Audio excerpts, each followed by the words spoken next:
So here we have the setup to start making the coal car for the gingerbread train that the Grand will be displaying in their front window for the Christmas season. So here today we have my aunt Janice Fitch, who lives in Blue Hill, who has been making gingerbread houses and trains and other fun items for several years. And she is going to give us a little tutorial today and provide dimensions and a recipe for the car that you will be making to display in the window for the train. All right, Janice. So welcome to my kitchen, and I'm excited to show you how I do it. Everyone has their own ideas about how to do things, so you might have a better idea than me, but this is how I've always done it. I use gingerbread cake and cookie mix, Betty Crocker. This is the one that I have used for years. I follow the cookie recipe on the side of the box, and I'll show you a little tip on what I do a little different. So I'm going to open it up, and I'm going to add a fourth of a cup of warm water and 2 tablespoons of, basically you should just use the cheapest margarine that you can find, because you don't need anything else other than that. So margarine rather than real butter. Right. Don't waste your money on real butter. Just use the cheap margarine. I think mine is Imperial. So you add your melted butter, and you add a fourth of a cup of the warm water, and you mix it up. And you can tell right now, see how wet it is? You would never be able to roll this out, but this is their recipe and this is what they call for. So I end up doing I start with a half a cup at a time. So you're adding in flour. I'm adding in a lot of flour. So a half a cup, and you can tell it's getting nice. It's getting stiffer the way it should. And then I put it out on my cutting board.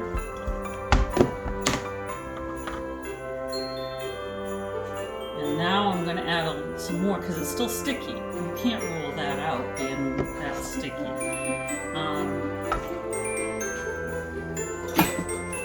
So I'm going to add some more flour.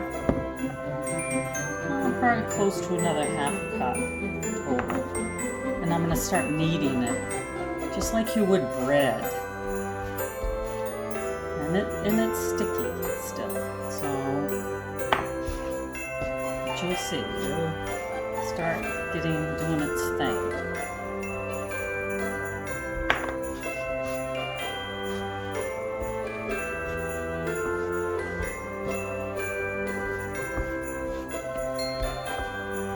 And you want it pretty stiff. Yeah, you can already tell that it's starting to. So see. Form a nice. Right. If you do it too wet, it's gonna stick to everything. You'll see. It's not gonna. See, this is getting pretty good. So it's almost an extra cup of flour, but I would do it at a half a cup at a time. Right. Because who knows? Is there a chance you could have too much flour? I never had too much flour. So then I roll it out, okay? So you can almost, I sometimes use 2 boxes at a time. To do one of our coal cars, it's gonna take more than 1 box, but less than 2. So you might as well mix up 2 boxes to do your coal cars. Right, so you could make 2 cars. But you can use the extra dough to make wheels. I'll show you what I've done. So you want to roll it out about 1/4 of an inch. You don't want it too thick, but you don't want it too You don't want it too thick and you don't want it too thin. So I do about a 1/4 of an inch. So she has her pattern already cut out. Yeah, I'm going to cut my template. This is the template, and I'm going to cut out. This is the side, the coal side, and I just kind of use this because it's cardboard, and I just slip it and I put it onto my sheet pan. Baking sheet.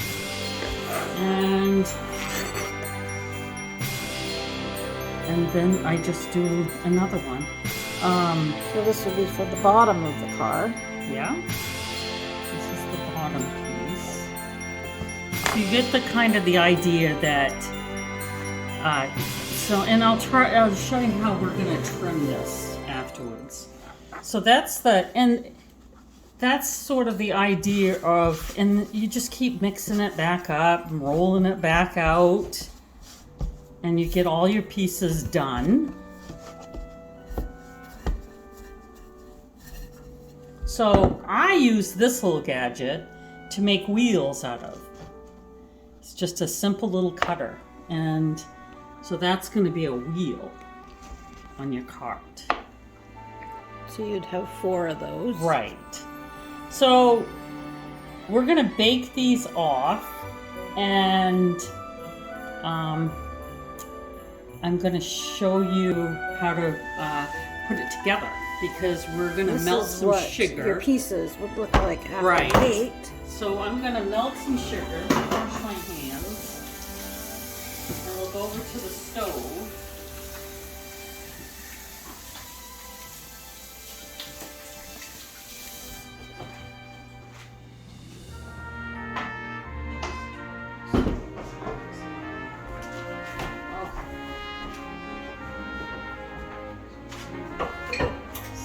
So this is what's going to glue our gingerbread train sides together.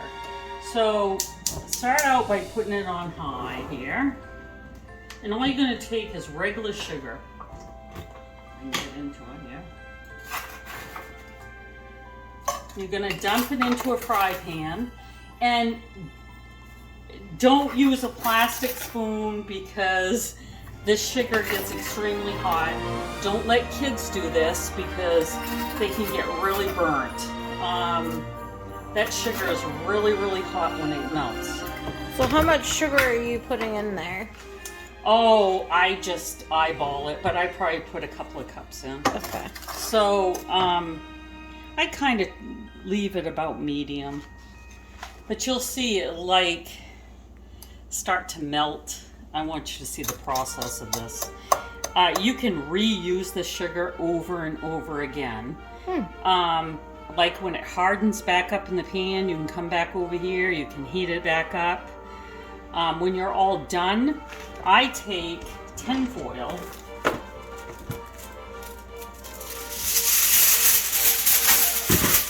and I make a little tray kind of thing. I heat my sugar back up and I pour it into a tray to get it out of the pan, and the pan washes fine. The hot water will rinse most of this all out. But that's how I take care of the extra sugar. I just pour it in hot into something and let it cool, because it turns like glass.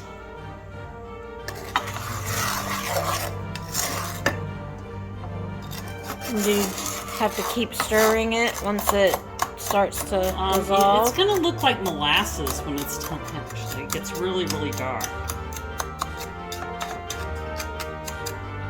And it glues stuff together instantly. And you don't put anything else in the pan, just the sugar? Just the sugar.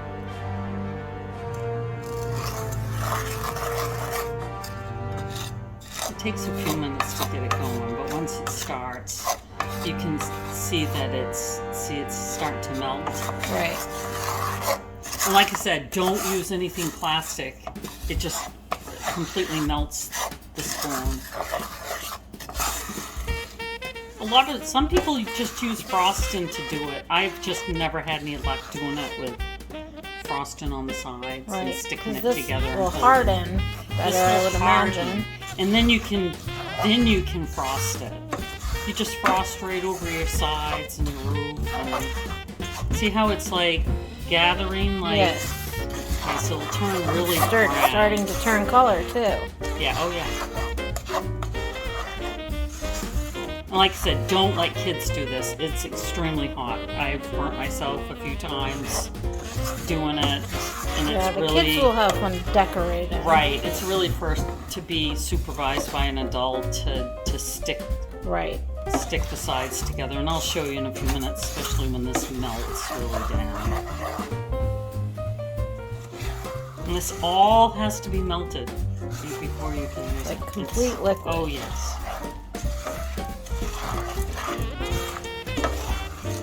And like I said, you can reuse this over and over again. I've used it the next day. I've kept it in the same pan. I've added more sugar to it to make more. The process is just melting it back down. And if it smells like it's burnt, it's fine. It just turns... Right, you're not eating it. No. Well, some people might want to eat their cars after. I mean, it won't hurt you. It's like...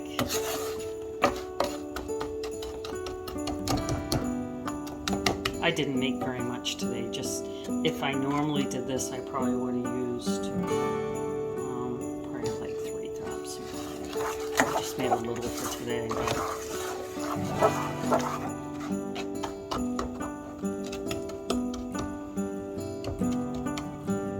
See how brown it's getting? Right. Yeah. It gets really dark.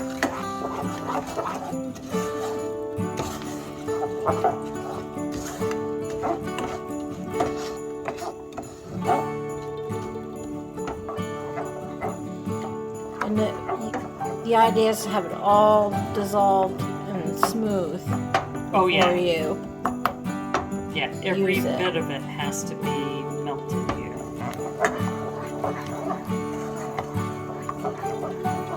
That's pretty close.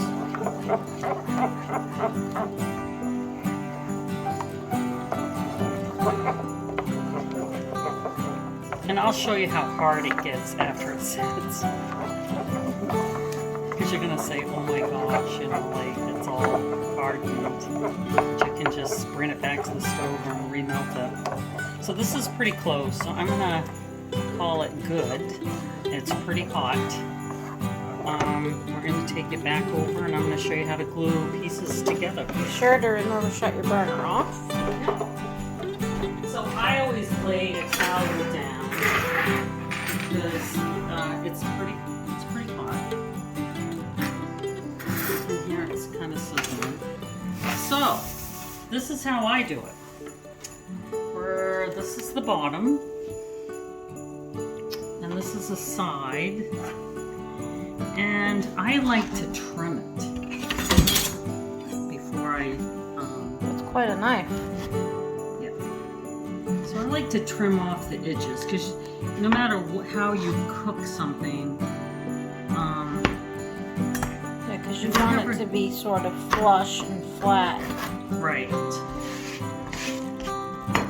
So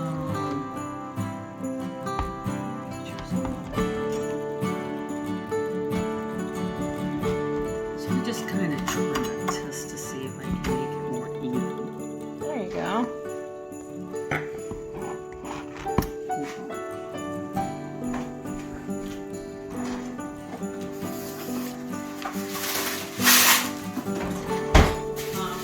I usually glue this onto parchment paper because it's easy to get off. The glue.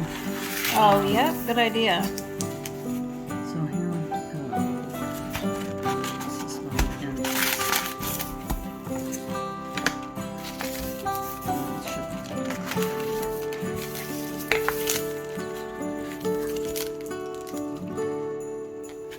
Okay, so here we go. So this is the piece that I trimmed, and it's going to go against this piece.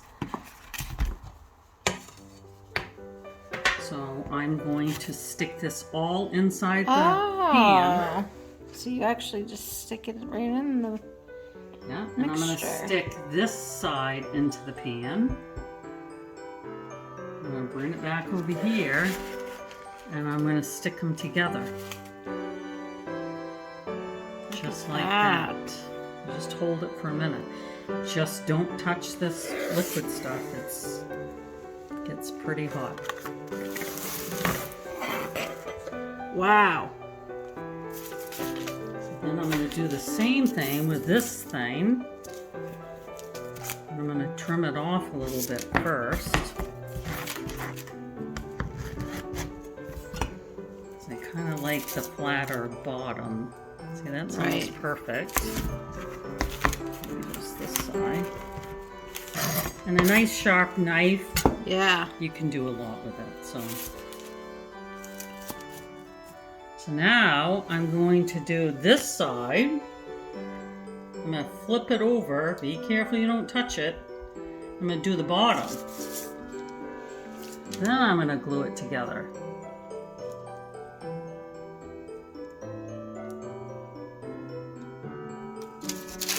That is sticking very nicely. Oh yeah, it doesn't take long, so it's, let me do this side for you here. This one doesn't need too much. Because you never, even when you're baking these, you're never going to get them perfectly done. You know, like...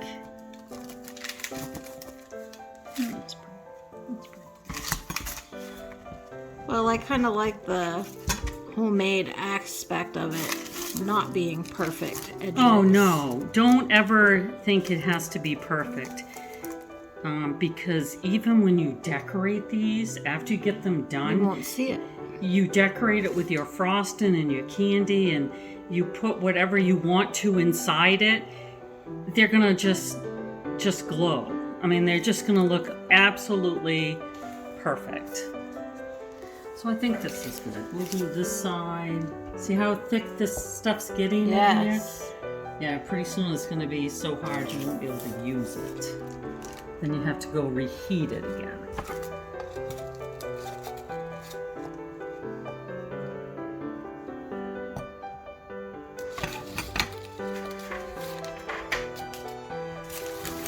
Trying to show you. And this is the last piece. And it smells so good.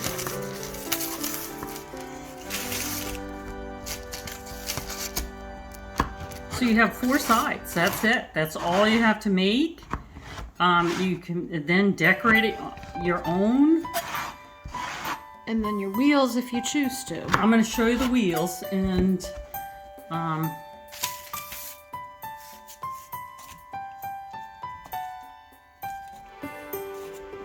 don't worry if it doesn't line up, it doesn't line up. You know, your frosting, it's just going to stick it there. Your frosting's going to...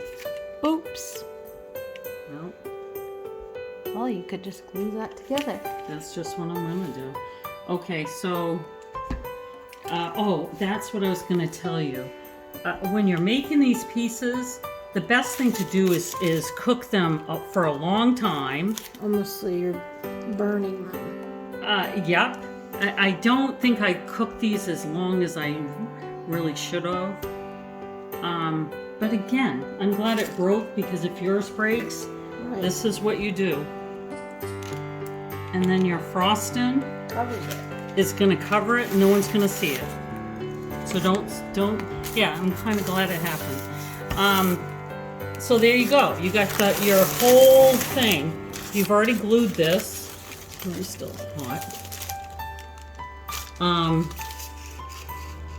There you go. There it is. There's your coleslaw. So don't worry about the break. It's glued together. It's going to harden. And once you frost it, no one's going to ever see it. So these wheels... Stuff's still hot enough. I just watch your fingers, but you put a little glue on them. And I just pop them on. Let them harden. So cool.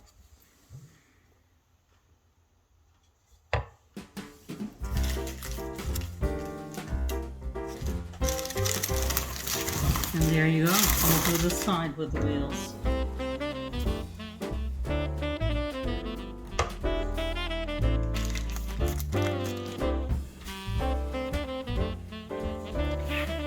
Yeah, I usually cook my pieces the day before, and I cook them a lot longer in the oven at 350.